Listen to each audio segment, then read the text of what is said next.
What if I were to propose to you with the utmost gravity that the you intimately believe yourself to be, the entity you address in your innermost thoughts, the persona that navigates your days, the complex identity meticulously cataloged with a given name, a laboriously constructed history, an intricate tapestry of carefully cultivated preferences, deeply ingrained fears, and driving ambitions, is not, in its most fundamental essence, the ultimate you? Not the irreducible, timeless core of your being, the silent, aware source from which all experience flows. What if this cherished identity, this self you've painstakingly built, fiercely defended, incessantly polished, and perhaps, paradoxically, often felt profoundly burdened by or passively resigned to, is, in large part, a magnificent, intricate, and almost invisibly pervasive construct? A character assigned to you at the moment of your birth into a particular family, culture, and epoch. A role you've been meticulously, often unconsciously, and relentlessly trained to perform on the vast, complex stage of human society since your very first conscious breath. This character, this persona, is far more than a simple mask. It's a deeply embedded psychological structure, a composite of countless reflections, a dynamic collage of societal feedback loops, a psychic garment woven from the invisible threads of collective expectation, personal trauma, and biological imperatives. And every single day from the moment you awaken until you fall into the oblivion of sleep, a symphony of subtle and not so subtle forces, both internal and external, conspire with an almost mechanical precision to reinforce and reify this adopted persona. The unspoken, often unconscious expectations that shimmer in your family's eyes and echo in their advice. The rigid, often outdated, curriculum of your education, subtly dictating not just what to think, but more profoundly, how to frame your perception of reality. The relentless hypnotic ideals projected by a million screens, shaping your desires and defining your aspirations. The very syntax, semantics, and vibrational quality of the language you use to define, describe, and narrate yourself, all are engaged in a ceaseless, often invisible process of shaping, molding, and ultimately confining the limitless, formless, and inherently free awareness that you truly are into a predictable, understandable, and socially manageable package. This package, this brand me, this carefully curated public and private self, becomes your indispensable ambassador to the world, your tool for interaction. Yet it can, and often does, become your most formidable and least recognized prison. We become so identified with this construct that the thought of being anything else can feel terrifying, like a kind of annihilation. You've felt it, haven't you? In quiet moments, or perhaps amidst chaos, those inexplicable instances of profound, almost vertiginous disconnection. Looking at your own life, your own hands moving through familiar tasks, your own reflection caught unexpectedly in a window pane, as if from an immense, unfathomable distance, an impartial, silent observer to a complex play you don't quite recall auditioning for, whose script feels both intimately familiar and strangely alien.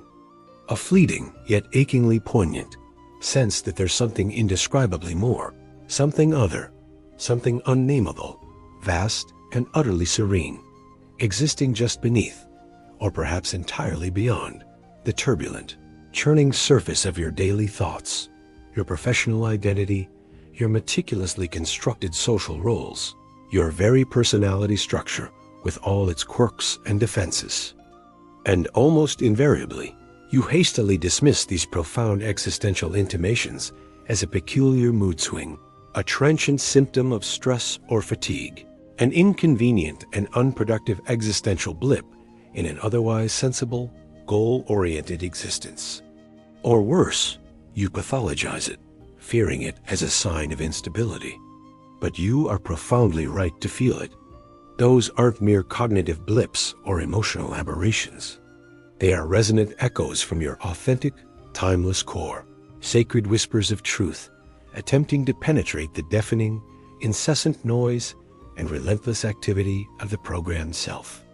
They are subtle, loving calls from the forgotten depths of your own being, reminding you of a spiritual homeland, a state of grace and wholeness you dimly remember but cannot quite name. They are symptoms of a divine homesickness.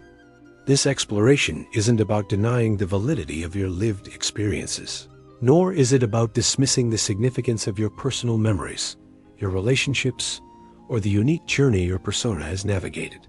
Far from it. Those experiences are sacred data, the curriculum of your soul's evolution through this human form. Rather, it's about fundamentally, radically questioning who, or what, is the ultimate, unchanging experiencer, the silent, luminous witness that impartially beholds the entirety of this unfolding drama without being diminished or defined by it. In this profound investigation, we're going to courageously, and with great compassion, endeavor to peel back the multiple, often tightly fused, layers of the fabricated self, the mask that has, for most of us, become so convincingly identified with the skin beneath. We will delve, with both intellectual rigor and intuitive openness, into the vast, silent, inherently peaceful and luminous awareness that lies perpetually beneath the ground of all being. We will meticulously investigate why and how this primordial essence has been so thoroughly, so systematically, obscured from our everyday perception. And most importantly, we will illuminate step by step how reconnecting with this fundamental reality, this true self, can fundamentally and irrevocably alter not just your perception of reality, but your very way of being, moving, and creating within it, leading to a life of profound authenticity, resilience, and freedom. From your earliest, most plastic and impressionable years, you were handed a complex, multi-layered script, often unwritten, unspoken, yet powerfully and pervasively conveyed through every interaction, every societal cue. You were given a name, a potent linguistic symbol that began to anchor and circumscribe a nascent, fluid identity. You were assigned or unconsciously absorbed a host of labels: the intelligent one, the artistic one, the sensitive one, the troublemaker, the responsible one, labels that acted like seeds, sprouting into complex behavioral patterns and self-perceptions. You were subtly or overtly conditioned into what to believe about yourself and the world, how to behave to gain approval and avoid pain, what to aspire to achieve for societal validation, and perhaps most crucially, what to fear, what to suppress, what to deem unacceptable within yourself and others. Your inherent, boundless curiosity, your innate, childlike drive to explore the sheer, unadulterated mystery of existence, was often gently, or sometimes harshly, channeled, pruned, and redirected into pre-approved, socially sanctioned pathways that serve the existing structures. Your spontaneous, unfiltered expressions of pure joy, unbridled sorrow, innocent wonder, or righteous anger were either selectively rewarded for their conformity to familial and cultural norms, or systematically corrected, shamed, or ignored for their divergence, slowly, meticulously, and often tragically chiseling your raw, vibrant, and unique being into a shape that was deemed acceptable, manageable, and predictable by the prevailing societal mold. This was the genesis of the adapted child within the core of the persona. Think back, if you can, with a tender and non-judgmental curiosity to those pre-cognitive, pre-linguistic years. As a very young child, before the immense, crushing weight of societal expectation, self-consciousness, and the analytical mind fully settled upon your small, receptive shoulders, you simply were. You existed in a state of radical, non-dualistic presence, a raw, unfiltered, unified field of consciousness, utterly immersed in the vibrant immediacy of the sensory moment. You hadn't yet learned to rigidly define yourself by your future accomplishments, your accumulated possessions, your burgeoning anxieties, or the ever-shifting, often contradictory, opinions and judgments of others. You were, in essence, a verb, a dynamic process of being and experiencing, not yet a fixed, conceptualized noun. You are pure potentiality. But the system, the vast, intricate, and deeply ingrained cultural matrix we are all born into and unconsciously internalize, couldn't comfortably or efficiently allow that raw, untamed, unpredictable human potential to remain indefinitely undefined and unchanneled. The system, by its very nature, thrives on predictability, on defined roles, on categorized and quantifiable identities that fit neatly into its complex interlocking structures of commerce, governance, social hierarchy, and ideological conformity. Educational institutions, however well-intentioned their individual agents may be, largely function to inculcate the specific skills and modes of thought required by the prevailing economic and social order. You are taught to follow instructions with precision, to seek external validation through grades, rankings, and accolades, to relentlessly compare your unique, incomparable trajectory to the standardized, often artificial, benchmarks of others. You are rarely, if ever, systematically taught how to explore the rich inner landscape of your own consciousness, how to critically question the very origin and nature of your thoughts and beliefs, or how to discover and cultivate the profound, unshakable peace and wisdom that reside in the sanctuary of inner stillness and self-awareness. The hidden curriculum, far more powerful than the overt one, was one of compliance, competition, externalization of authority, and the subtle but pervasive discouragement of radical, independent, existential inquiry. Creativity, that wild, untamable spark of the divine that flows through all beings, was often subtly or overtly relegated to a mere hobby, a non-essential decorative pursuit, unless it could be reliably monetized, used to gain social status, or channeled into productive innovation. Intuition, that subtle, instantaneous, holistic knowing that bypasses the laborious processes of linear logic, was frequently dismissed as illogical, unreliable, purely emotional, or mere fanciful imagination. And the profound, timeless, existential questions about the nature of existence, the meaning of life, the enigma of suffering, and the ultimate identity of the self were either systematically glossed over, studiously ignored, actively discouraged as unproductive navel-gazing, or answered with rigid, dogmatic, pre-packaged certainties that effectively shut down further genuine inquiry and personal exploration. The relentless, overwhelming focus from cradle to grave was, and largely remains, overwhelmingly external: achieve, acquire, perform, conform, consume. If an experience, an insight, a quality of being couldn't be readily quantified, categorized, commodified, marketed, or displayed for social approval, its intrinsic, immeasurable value was systematically diminished, if not entirely negated, in the collective psyche.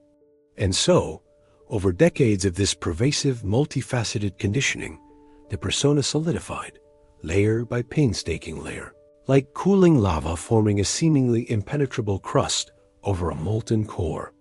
You became, in your own mind and in the eyes of the world, your job title, your income bracket, your relationship status, your political affiliation, your accumulated list of likes and dislikes, your cherished, often unexamined, beliefs, and your persistent, often debilitating anxieties. The I, that mysterious luminous spark of pure awareness, gradually, almost imperceptibly, transformed from a boundless open mystery into a finite, circumscribed, and often deeply troubled personal story. A narrative meticulously constructed through memory and self-interpretation, fiercely defended against perceived threats, and relentlessly reinforced by every social interaction, every perceived success or failure, every internal and external societal mirror, dutifully reflecting back the expected, conditioned, and ultimately limited image of who you believed you were. This narrative becomes a self-fulfilling prophecy, a feedback loop that keeps the persona locked in place. Mainstream psychology, while offering undeniably valuable tools and insights for navigating the complex labyrinth of the human mind and alleviating certain forms of suffering, often inadvertently and sometimes overtly reinforces the ontological primacy and perceived solidity of this constructed self. It frequently pathologizes the deep, persistent, existential yearning for something beyond the confines of this conventional, culturally sanctioned identity, labeling it as chronic dissatisfaction, an adjustment disorder, an identity crisis, a symptom of some underlying neurochemical imbalance, or even a personality disorder. The pervasive therapeutic message, by and large, often defaults to fixing or strengthening the existing persona, bolstering its defenses, improving its coping mechanisms, making it more successful, more resilient, more socially adept, and more accepted within the existing societal framework, rather than radically questioning its fundamental reality, its ultimate authority, or its inherent limitations. Talk openly, consistently, and with conviction about directly experiencing a self, a locus of identity that demonstrably transcends the boundaries of the personal ego, and you still risk being perceived, even by some professionals, as ungrounded, impractical, overly spiritual, naively idealistic, or perhaps even teetering on the precarious edge of delusional thinking or psychosis.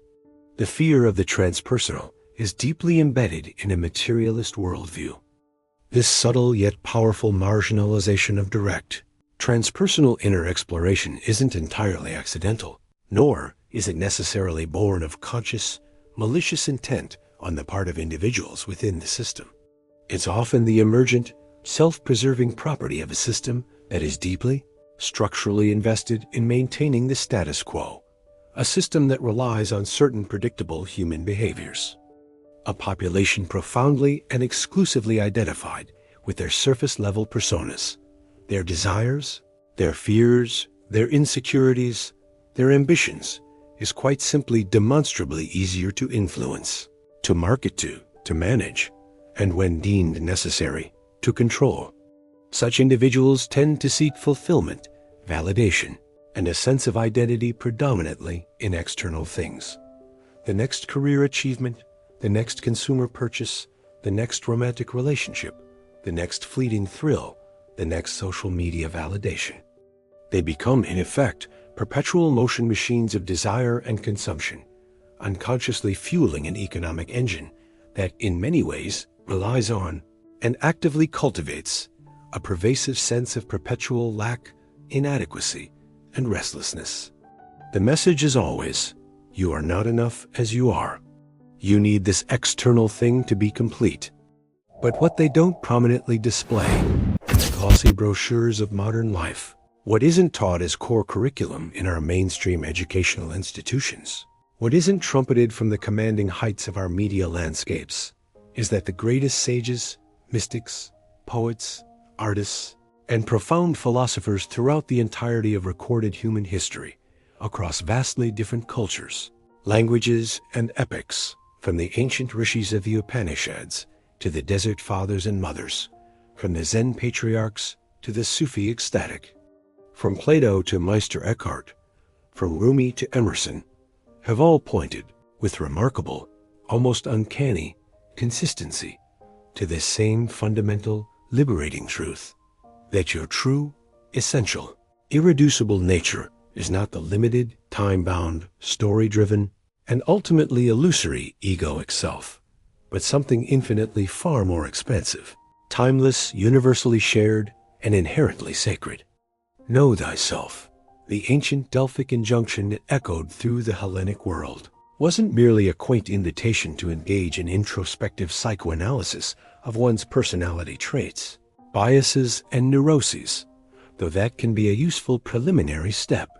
It was and remains a profound, life-altering, existential call to directly discover, to experientially realize, the silent, aware, and unchanging presence, the unchanging amidst the ever-changing, the dweller in the innermost heart, that impartially witnesses the entire drama of the personality, the mind, and the world without being fundamentally ensnared, diminished, or defined by any of it.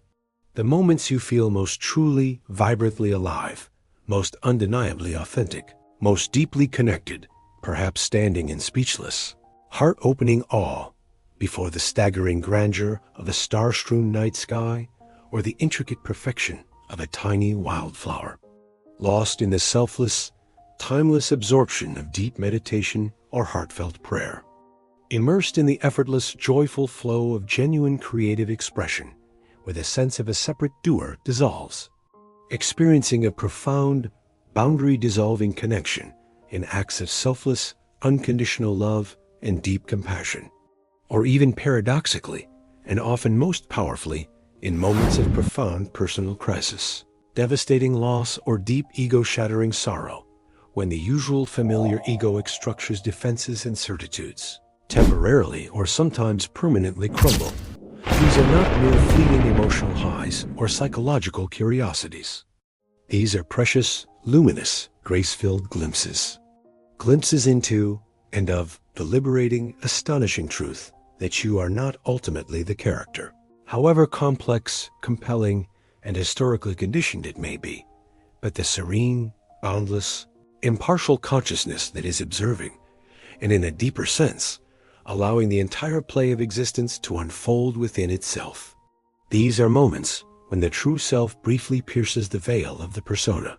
The real, often unspoken, and perhaps largely unconscious, reason why the prevailing societal system, with its emphasis on external achievement, material accumulation, and conformity, often subtly or overtly discourages you from looking too deeply, too consistently, too radically inward, from truly questioning the ultimate roots and unquestioned assumptions of your perceived identity, is because discovering this true self, this inner wellspring of unshakable being, peace, and wisdom, is profoundly, irreversibly, and gloriously liberating.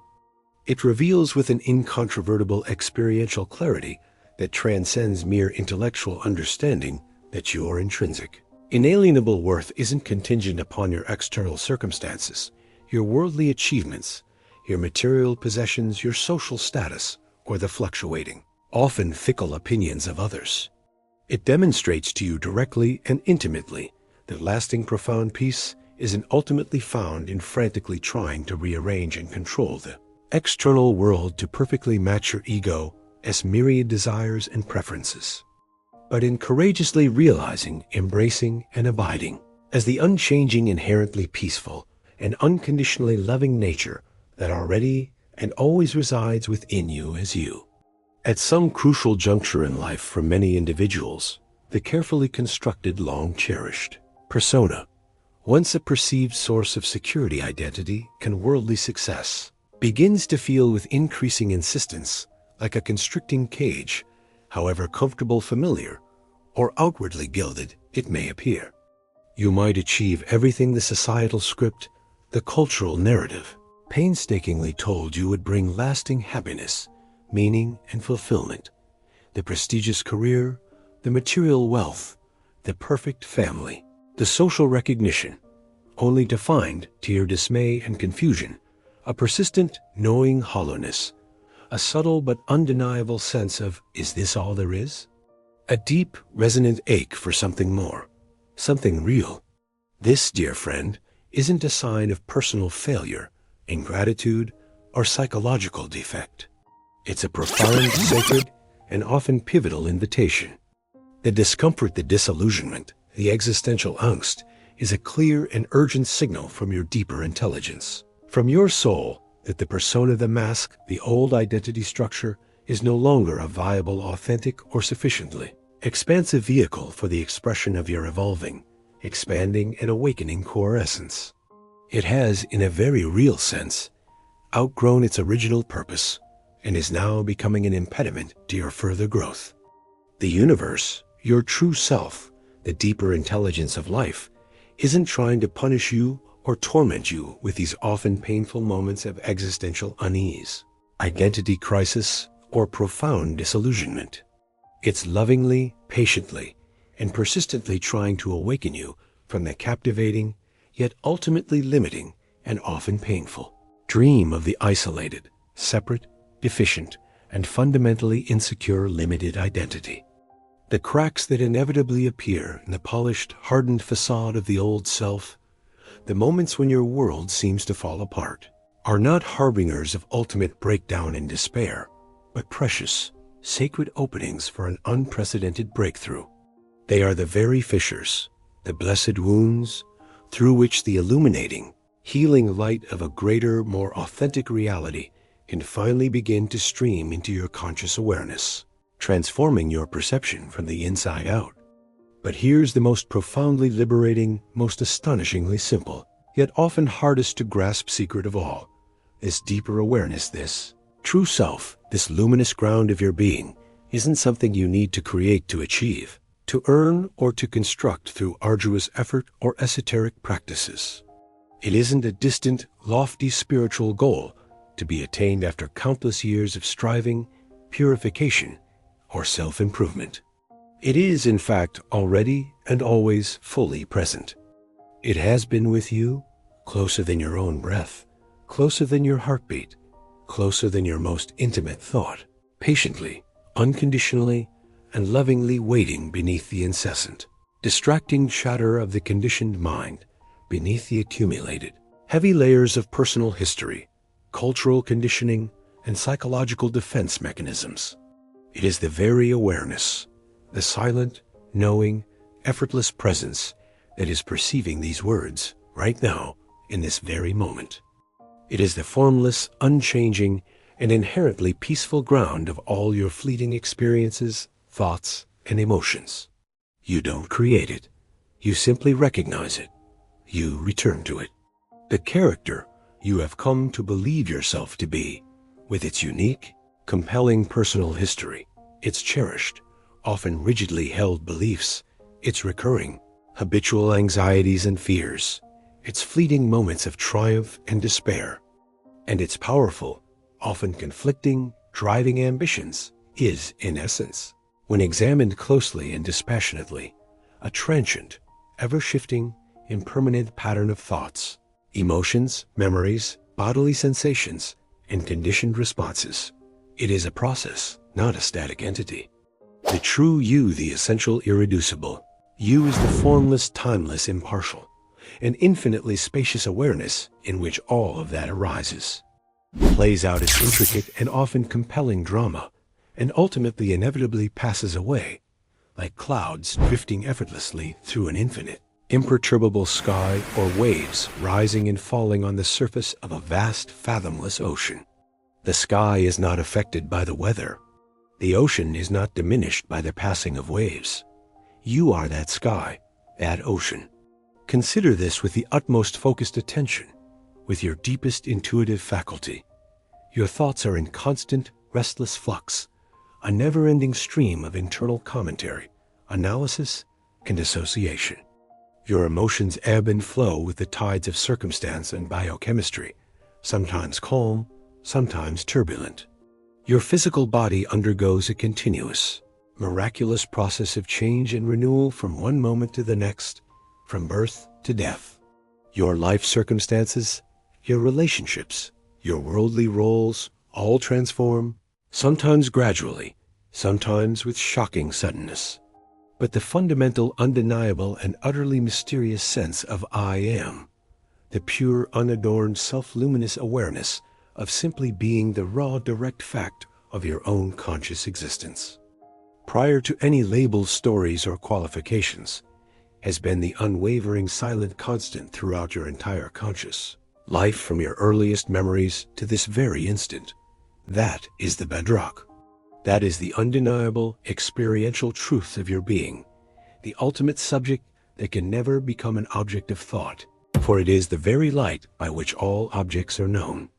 Philosophies of the East, such as Advaita Vedanta, with its concept of Atman, and various schools of Buddhism, emphasizing concepts like Buddha nature or the unconditioned mind, speak eloquently of this ultimate ground. Mystical traditions of the West, from the Neoplatonists to Christian mystics like Meister Eckhart, who spoke of the birth of God in the soul and the ground of the soul, to the Jewish Kabbalists exploring Ein Sof, to the Sufi poets like Rumi, who ecstatically sang of annihilation of the false self and subsistence in God. All point, through diverse metaphors and theological frameworks, To this same transpersonal, universal, and profoundly liberating awareness, it is your ultimate core, your truest, most indestructible identity. The language and the maps may differ, but the destination, the experiential realization, is strikingly similar. But why, then, is this profound, universally attested truth so often overlooked, dismissed, or even actively resisted in our modern, predominantly secular and materialist societies? Modern society, with its relentless external focus, its almost compulsive idealization of rugged individualism and ceaseless activity, its scientific materialism that often struggles to account for consciousness itself, and its overwhelming prioritization of the material, the measurable, and the sensorily perceptible over the numinous, the intangible, and the intuitively known, often actively, if unconsciously, discourages this profound, transformative inward journey. It overwhelmingly wants you, and needs you, to remain predominantly identified with, and heavily invested in, the surface-level, externally oriented persona. Why this subtle yet pervasive discouragement? This systemic bias against deep inner exploration?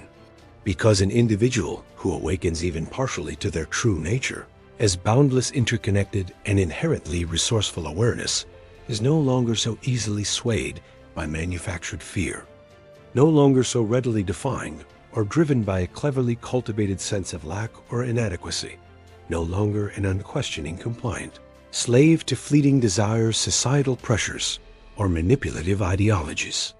Such an individual begins to find genuine contentment, unshakable peace, and a profound sense of purpose primarily from within, from their direct connection to this deeper wellspring of being. They intuitively grasp and increasingly embody the interconnectedness and interdependence of all things and all beings, which naturally leads to greater compassion, empathy, ethical behavior, and a significantly reduced desire for mindless consumption, needless competition, or the exploitation of others and the planet. They are, in essence, no longer such predictable consumers, such easily managed employees, or such blindly compliant citizens in a system that may not always serve their deepest spiritual interests, the well-being of the whole, or the long-term health of the earth. They begin to question the game itself, not just their position within it. The deeply ingrained, almost axiomatic, feeling of being a separate, isolated, fragile ego, a tiny, vulnerable me, adrift in a vast, indifferent, and potentially hostile, not-me universe, is the grand foundational illusion, the primary cognitive error, the original case of mistaken identity. It's a powerful, often overwhelmingly convincing trick of perception, a deeply conditioned cognitive and emotional habit diligently, if unintentionally, reinforced from the moment of birth by the very structure of our language, by our cultural narratives that emphasize individual heroism and separateness, and by our social structures that often pit individuals and groups against each other in a perceived struggle for scarce resources or recognition. And this pervasive illusion of fundamental separateness, this tragic forgetting of our shared being, is the fertile, dark soil from which so much unnecessary human suffering, chronic anxiety, existential loneliness, interpersonal conflict, tribalism, prejudice, greed, violence, and ecological devastation relentlessly sprouts. The constant, restless, and ultimately futile striving of the separate self to secure itself, to aggrandize itself, to defend itself against perceived threats, and to escape its inherent groundlessness. The knowing, insatiable fear of not being enough, of not having enough, of not being loved enough. The endless, exhausting, and soul-crushing cycle of social comparison, envy, and competition. These are all painful, debilitating symptoms of having tragically forgotten who and what we truly are at the deepest level of our being. But if this is indeed the human condition, if there's a deeper, more authentic, inherently whole and peaceful self already present within us, obscured by layers of conditioning, how do we begin to consciously, systematically, and effectively access it? How do we learn to reliably distinguish its subtle, wise, and compassionate guidance from the loud, often neurotic, contradictory, and fear-driven demands of the conditioned ego mind?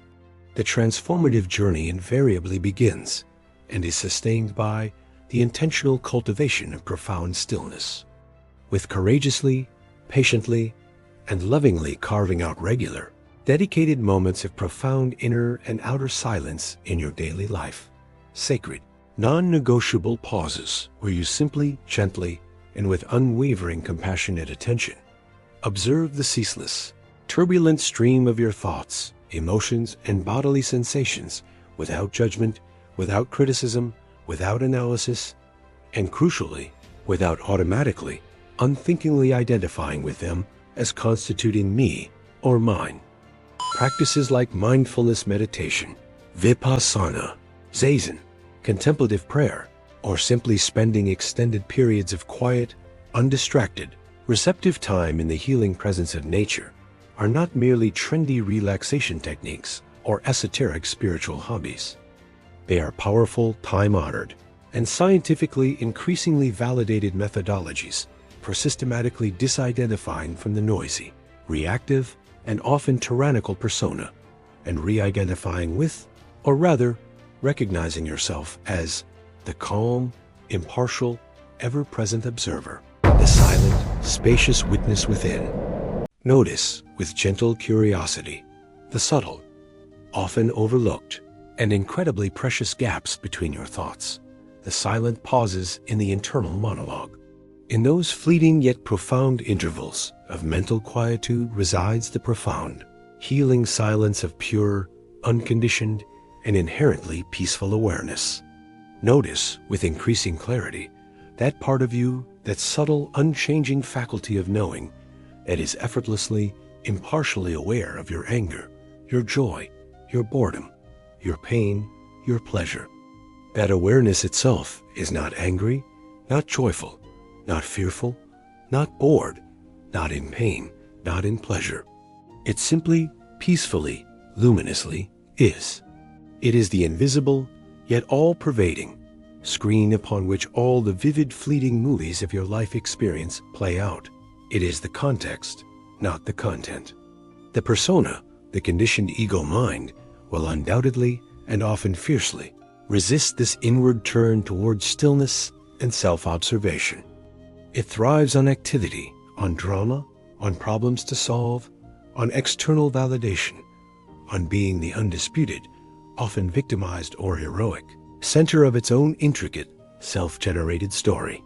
The ego will whisper, or sometimes shout, with great conviction and urgency, that this practice of inner stillness is boring, unproductive, a waste of precious time, selfish, or that there are far more important, pressing, real-world things to do.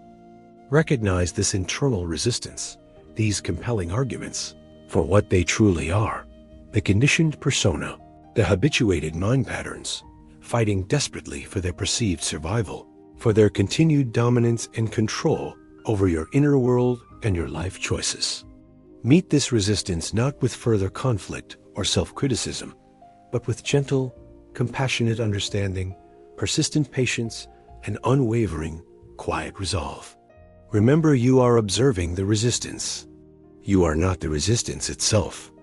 Ask yourself, not just once, but repeatedly, as a lived, ongoing inquiry, with genuine, open-hearted curiosity and a willingness to not know the answer intellectually. Who am I, truly, when I strip away all my thoughts, my beliefs, my judgments? Who am I when I am not defined by my fleeting roles, my profession, my family position, my social standing, my past achievements, my future aspirations? Who am I when I let go, even for a moment, of my personal history, my cherished, often painful life story, my carefully constructed self-image? Don't grasp impatiently for a quick, clever, conceptual answer from the thinking mind, for the mind can only offer more concepts, more thoughts. Instead, dare to courageously rest, to abide in the not knowing, in the silent, open, receptive awareness itself. The ultimate answer is not a new thought, not another definition, but a direct, non-conceptual, liberating experience of your own boundless being. This profound, transformative journey isn't about destroying the ego, demonizing the personality, or achieving some state of emotionless detachment. The persona, the ego structure, when understood correctly and brought into healthy alignment, is a necessary, valuable, and potentially beautiful tool for navigating the complexities of the manifest relative world. It allows you to function, to communicate, to relate, to create, to love, and to act effectively and compassionately in the world. The critical life-altering shift is in realizing deeply and experientially that you are not the tool, however sophisticated or cherished, but the conscious, intelligent, and loving awareness that uses the tool. It's about fundamentally shifting your primary center of identification from the ephemeral, conditioned mask to the eternal, unconditioned, aware wearer of the mask. The persona then ceases to be a tyrannical, unconscious master, and instead becomes a willing, conscious, and effective servant to your deeper self, to your soul's purpose, to the greater good. A healthy, integrated ego is one that is transparent to the light of the true self. The more you consciously choose to rest as and live from this unconditioned awareness, this silent inner ground of being, the more the tenacious, often painful grip of the conditioned self naturally, effortlessly, and spontaneously loosens. You begin to see its ingrained patterns, its conditioned fears, its limiting beliefs, its knee-jerk emotional reactions, not as intrinsic, fixed aspects of who you are, but as learned, impersonal, often outdated psychological and behavioral programs, like old software running on the hardware of your nervous system, often inherited from past generations or absorbed from the collective unconscious.